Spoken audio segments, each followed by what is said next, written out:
All right, we're getting close to the show. We have a very special guest, Christine. We do. Okay, so we kind of mentioned that we had a surprise guest here today. He most recently starred on Broadway in Hedwig and the Angry Inch. He's an actor, a musician, an Emmy-nominated composer, and you might know him best as Blaine from Fox's hit TV show Glee. Please welcome Darren Criss. Yeah! There's Darren. Hey, Darren is also the founder of New York's upcoming Show Tunes Music Festival, LC Fest. Yes. That takes place later this year. Tell us a little bit about that. We're about to announce it in about a week or two, so I don't want to say anything and I have to take it back. However, we had a festival last summer that we talked to you guys about. Some of you may have been there. It was in the Upper West Side. This year it's going to be in a different place. It's by the water, and it's a celebration not too dissimilar from this, having a lot of people from film and television and theater kind of celebrating the cabaret tradition, so standards and even a little bit of pop music. But it's a great chance for fans to get out of the velvet seats in the quiet rooms and grab a beer or a non-alcoholic beverage if you so choose, and kind of treat cabaret like it's a rock show. So it's a fun thing for everybody, and I'm excited to announce it when I do. But the lineup we have is very, very exciting. I thought we'd give you a scoop. Yeah. Yes. A little too premature to talk about it. All right. So what else are you up to? Well, mainly LC Fest. I'm sort of enjoying my time away from things, and I did a little musical called Hedwig and the Angry Inch last year on Broadway, which is not appropriate for the ones in the sun that's in the front. But I'm doing that again in Los Angeles and San Francisco, so right next door to Fort Greene, basically. Yeah, I'm doing that in November and October. So isn't that one of your favorites?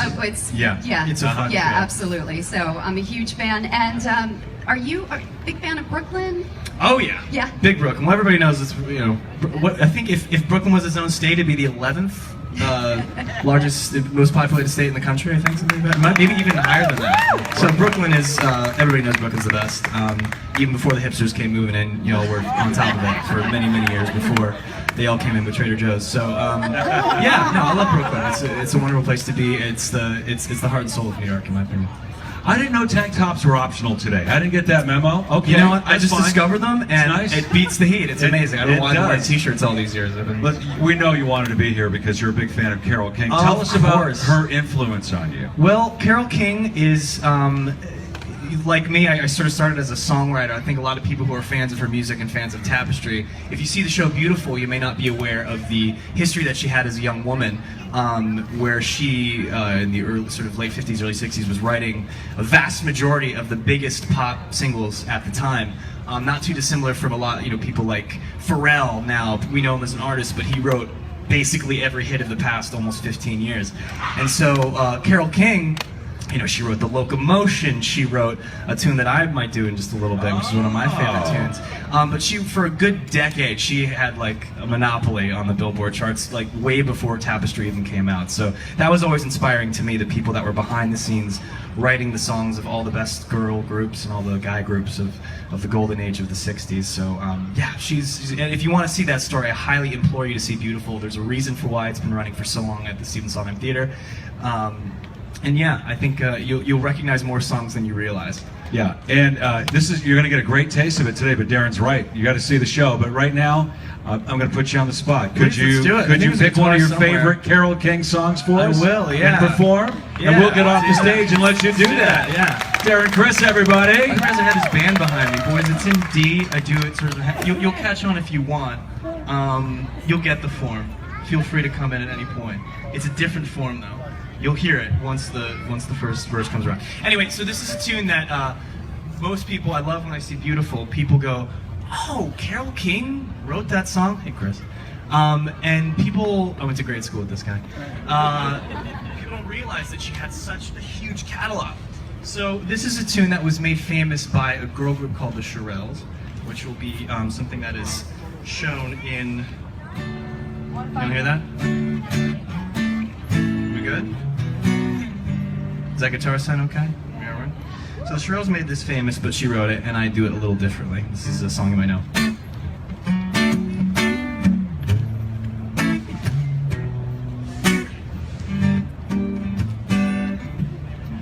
One fine day, you look at me, and you will know was meant to be. One fine day, you're gonna want me for your girl.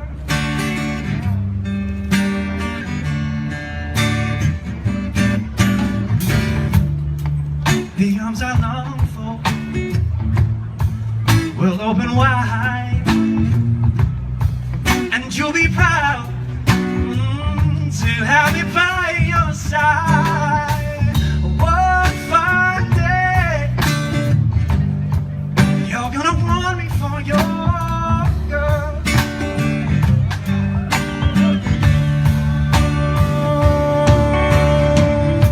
Now I know that you're the kind of boy who only wants to mess around. But I'll keep on waiting, 'cause someday, baby, you will come to me when you want to settle down. One fine day, we'll meet once more, and then you want the love you threw away before. One fine day, you're gonna want me for your girl.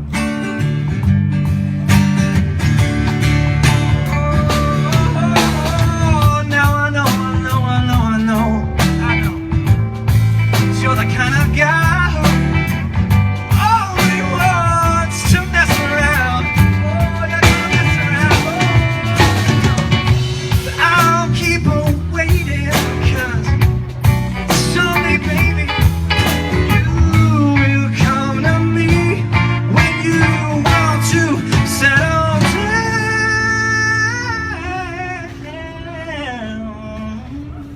One fine day,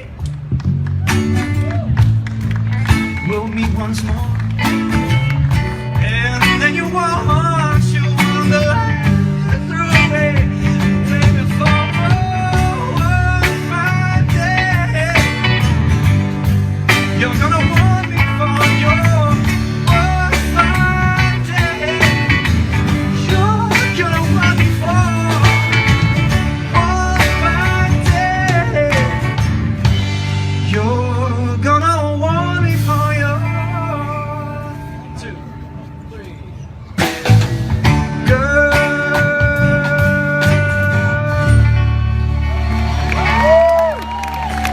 Give it up for this band. We've never done that in our lives ever. They completely picked that up just from my hand gestures.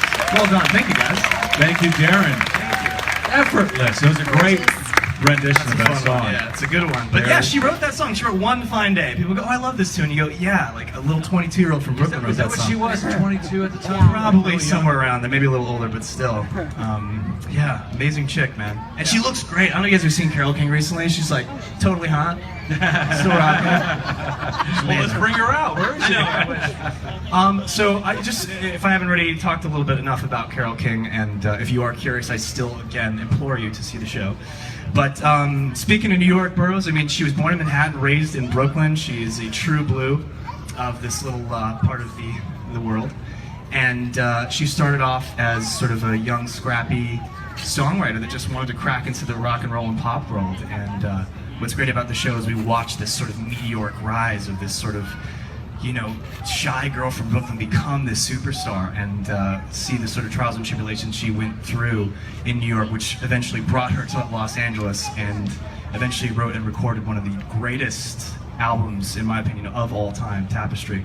Not until, you know, well into her 30s. So I could talk about her all day. I won't bore you. Please see the show or buy her records. I mean, like, who buys records anymore? You know, it's not too late. Yeah, it's not too late. Yeah, it's not too late. That album is still selling like crazy. Every new generation goes, wait, this is amazing, and they buy Carole King records because they're timeless.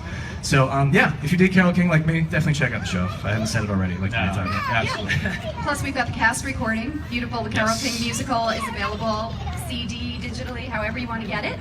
And of course, the show is playing at the Sondheim Theatre. Beautiful, open to rave reviews. At London's Aldwych Theatre back in February 2015 will launch its first national tour coming up in September. So I think it's time to start introducing the the cast? Yeah, I'd say so. I'm gonna bring these guys out. Bring You them guys out. ready to see some people from the cast on Broadway? Right over there across the bridge. So now to perform Will You Love Me Tomorrow, because she wrote that. Loving Feeling, Natural Woman. Please welcome Julia Nightel, Joshua Davis, Kevin Duda, Douglas Lyons, Alan Wiggin, Deshaun Young, and James Harkness.